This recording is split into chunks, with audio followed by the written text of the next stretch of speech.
What is up, guys, and welcome back to another episode of the F1 Clash 2024 series. We are here for episode number 23 today then, and this time we're getting a bit serious. We're doing some more races here in Series 5 and looking to try and get through this as quickly as possible. You can see here, with the free spinner here, we got some new parts then for the car, see if we can continue to upgrade them as well. We also have some crates to open from the previous episode, but we can start with opening some of these free crates as well to see if we can get some more stuff.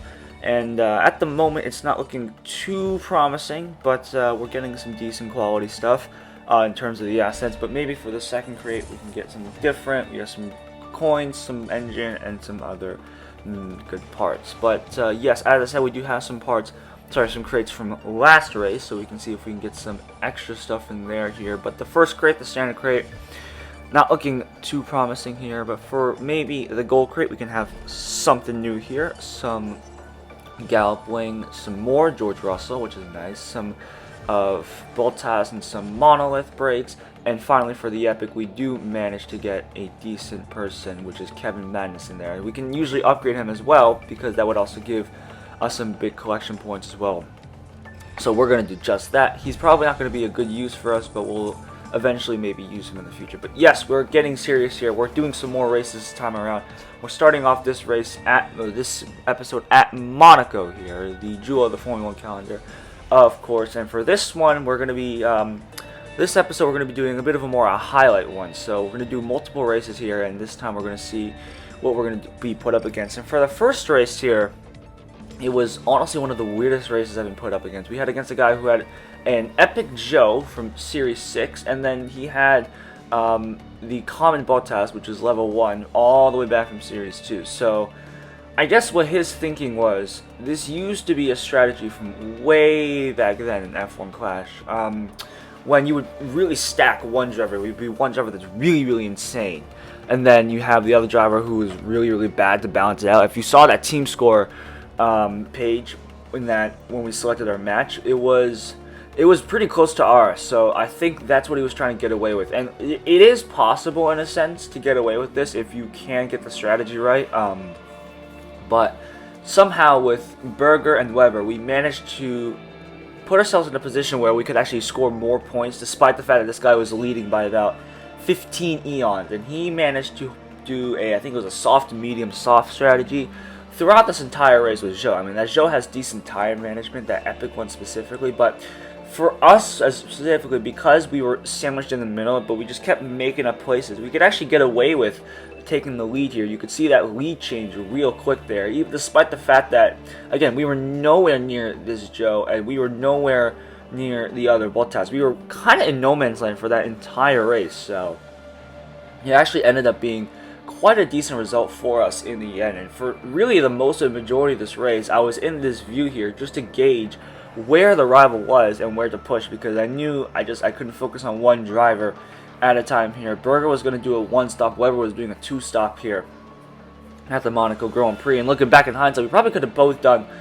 a one-stop here to maximize more points, but we did come eventually away with the win here. As Weber comes across the line, he will pit on the next lap here. Berger comes out in P13 there, just about, and he manages to slot in very nicely. But yeah, our real goal was to try to maintain the gap, maintain the points, and we actually ended up finishing really well. His Zhou finished P5, we finished P9 and P10, and his Bottas finished P23. So we actually managed to pull this off by some incredible sorcery here. I was honestly really shocked we could pull this off. I was actually quite impressed. And look at the car that he had compared to us. It was much better. And yes, that is confirmation. He had the Epic Zhou, which was actually level 2, which was even crazier as well. But then he had that common Bottas here to try to mitigate that. But we logged on the next day here for another spinner here. We got a platinum crate here, so hopefully we can get some more resources here. But unfortunately, no common resources that we could really use there, but it was still a decent way to get some more parts here. We got some more of Kevin Magnussen and more of the Fury. We only needed 3 to upgrade. We only got 2 there, unfortunately, but it was very nice nonetheless. Here we also have some of the open free crates to open as well. We actually get a new driver in the form of Max Verstappen, so that was very nice to see as well. Maybe in the second period we can get something else here. We're still missing a couple of the drivers from Series 5 here, but so far we should be okay at the moment here. But yes, Verstappen is now on the team here. And looking away, we're going to do another one, and it's this time Charles Leclerc. We actually opened these a couple hours later. We managed to get Charles Leclerc in the next go around here, so that's very, very nice. I think Verstappen has good qualifying here, but he has terrible race start. And then Leclerc is really good at defending. His qualifying is decent, but it's okay. But anyways, we are on to the next race, which is going to be at Singapore. So this will be interesting here. And it's going to be 13th and 17th for us.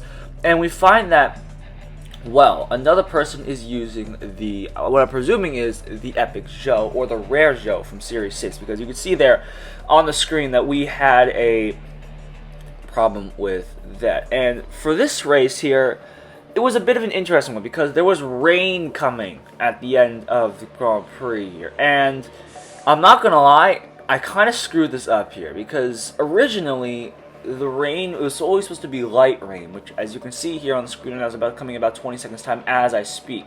So my thinking process was, okay, I can wait out about another lap and a half because it is generally very hot here at Singapore. But that actually ended up not working at all because he actually got the advantage on the 4th lap here, and he kind of just ran away with it. I mean, we had Weber, who was in 8th at the moment. I mean, sorry, 9th. He is doing fine, but the problem was Berger. He kept falling positions, which was really, really unfortunate, and he unfortunately could not make any of them up. As you can see, he doesn't have any power unit to spare, so we couldn't really do anything here with either driver. So we actually had to come across the line in 18th and I think that says 10th. I think, I'm not sure, but whatever the case, it was not a very good result. I think it was actually 8th and 18th. I'm not sure, but we did lose that race. So we're on to the next race then against the guy with a 603 team score then, and this time we're going to Spain, which is a bit of a difficult circuit because of the problem is it's 9 laps long. So doing a one-stop is virtually impossible here. But as you can see, we have swapped out Berger for Sainz here in hopes that maybe a new lineup can inject some different, hopefully some different power into this race. And you can see here our rival is actually pretty solid here. He's only using self-control boost, but he's looking pretty solid at the moment. We actually are having to push really hard on this opening lap just to stay ahead of him at the moment. But for now, it's looking okay with Weber in 8th and Sainz in 11th. Weber is on the hard tires here. Sainz is on the medium tires. Sorry, the soft tires. But this was actually a bit of also a difficult episode as well because originally we were leading this episode, but it actually ended up being almost a very, very chaotic episode where we could have lost very, very drastically, actually. So the fact that we actually managed to stay within contention was actually very, very good because this guy was, he had a higher team score and he was well equipped for the circuit apparently, because moving on to lap number 5, that is when things start to fall apart because he started to take the lead. We had essentially no defense here, Alfred, for our team here, despite the fact that we were looking pretty decent at the moment. Sainz had to pit again here. Weber already pitted. He's doing a 2-stop, but yeah, it was not looking very good here. We kind of pit at wrong times because we came out right in traffic and we couldn't really get past them. So our opponent, while having the faster car, we also made a bit of a strategy blunder as well, just because we were just looking very slow. As you can see here, Sainz is coming into the pits. He's actually going to come up behind the other rival there. So once I knew this happened, this was kind of game over. So unfortunately, it's actually going to be another loss that's going to be chalked up to us for now, unless some miracle can happen, which I don't think is going to happen. But you can clearly see here, it's not looking that promising at the moment as Madison. But we do get a safety car, though, at the end of that. We saw we got a safety car, but it didn't matter in the end as we came home 11th and 14th. So that's 2 straight losses for us, which is something I didn't really expect on my bingo card for F1 Clash, but whatever. We move along here. He's going to get 30 stars and some more flags. We're actually going to lose another 5 flags. But going into the next race here, 619 team scoring. Well, this time we are back at Singapore. So this is going to be a bit of an interesting episode as well, simply just because, well, let's see how this ends up. Of course, last time we did, well, a quote-unquote 2-stop, and it didn't really work out. But this time around, the qualifying is much closer here. We actually end up splitting the drivers here, so it's going to be 12th and 18th here. Our rival using Piastri and Madison. We're starting on the wet tires here, and I'll be honest, luckily this episode did not have much in a good way. Like, we were in front the entire time. It was pretty much raining the entire time, so we managed to come home with a dub. So that was a good bounce back then from the previous episode. We actually stayed out on the wet tires, and we had the option to go to soft tires at the end of that race, but we managed just to stick it out on the wet tires, and our bold strategy was paid off there as we got a goal crate there, which is very nice. On to the next race, which is a 550 team score here. We're back at Spain once again here, so this is going to be a bit interesting as to see where things are going to shake up here. And this time around, I also swapped out the lineup as well, as you'll see in about a couple seconds time here. And the qualifying is looking very decent at the moment. Coming across the line here, both of the drivers are going to out-qualify our rival. It's going to be 15th and 16th with our rival using Leclerc and Verstappen there. And as you can see, we swapped out one Ferrari driver for another Ferrari driver in the form of Charles Leclerc. So this is going to be a bit interesting as well. Our rival is ready to race. We are ready to race as well. But yeah, so this happened also during the 2024 Ferrari event. Notice how I said 2024. That's how long this thing has been sitting in the archives. But yeah, this started in the 2024 update. So all the Ferrari drivers had a 10% stat boost. So that's why I was able to use a Leclerc. And luckily, right off from the start, we had a good start. We got away well, and we didn't look back. At the end of this, we finished 9th and 12th with Weber coming actually around the final corner to overtake into P8 there, and then Leclerc in the chase for P11 against Ocon there. We also may have briefly saw we got the fastest lap at the end with Weber, which is very, very nice. Just more icing on the cake here, coming home in 8th and 12th. Our rival finished 17th and 20th. Our rival did, I think, a pretty aggressive two-stop, and it didn't pay off for him. We went for a bit of a more conservative one. On to the next race here, 578 versus 572, and this time, well, we're back at Singapore once again. What do you know? Singapore actually came up a lot in these races, so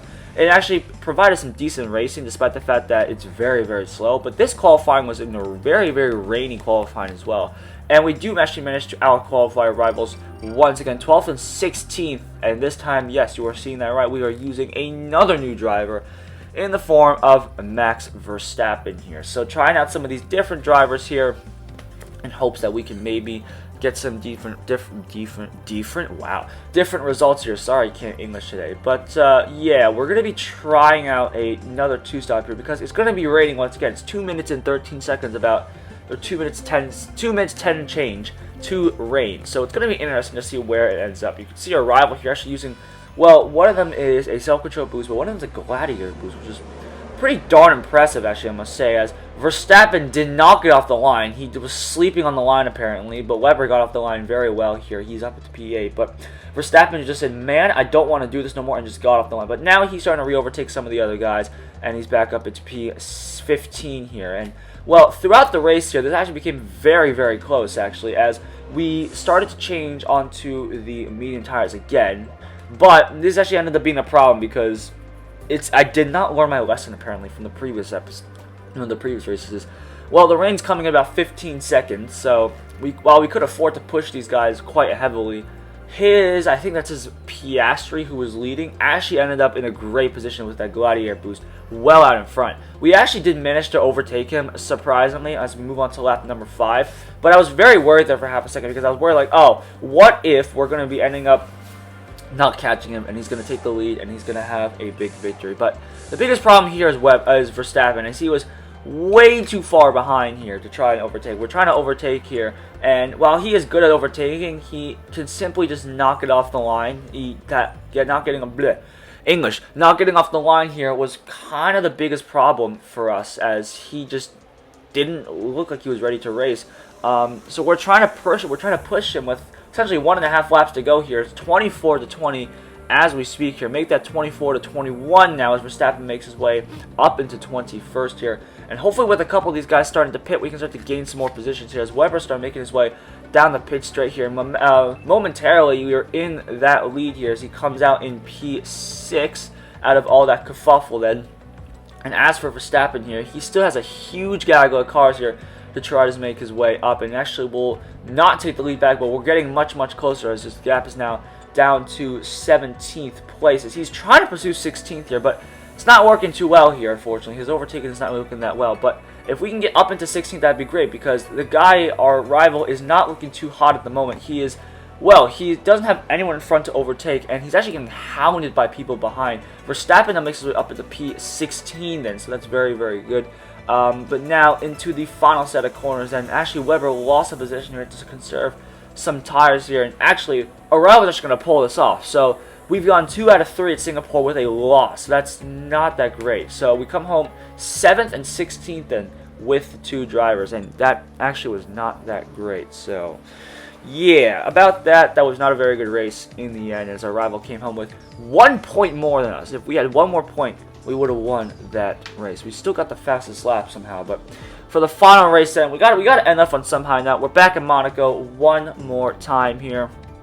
Let's see if this can be a decent result for us then to try and send this off. We have had a bit of a tumultuous episode, I guess you could say. We had a lot of wins, we had a lot of losses, so you win some and you lose some. And coming into this qualifying here for the final time, we're going to be sticking with the Webber Verstappen method here. I feel like this is going to work out well on this track. We'll just have to see if this works to our advantage in terms of the strategy here. And, well, we're going to be using Rooster with Verstappen, just because, again, his race start is honestly one of the worst ones here. That's probably the reason why he didn't up the line so well, despite the fact an average race start. But we're going to be using, of course, Gladiator. Well, this time we're taking essentially no prisoners, more or less. We're having Webber on the Gladiator boost and Verstappen on the Rooster boost, and it's looking very good off the line here. And essentially, after that race start, we managed to take control here. Verstappen had the beautiful Rooster boost, which was very, very helpful, I must say. It's definitely a big boost to the race start. And you can see here making his overtakes very, very nicely. His overtaking stat was one of his best, which is great. So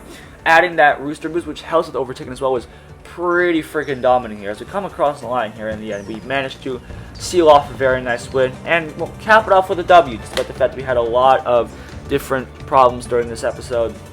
We managed to pull it off very well. So that's it for this episode. Thank you all so much for watching. I will see you guys in the next episode then, as we continue our push through Series 5.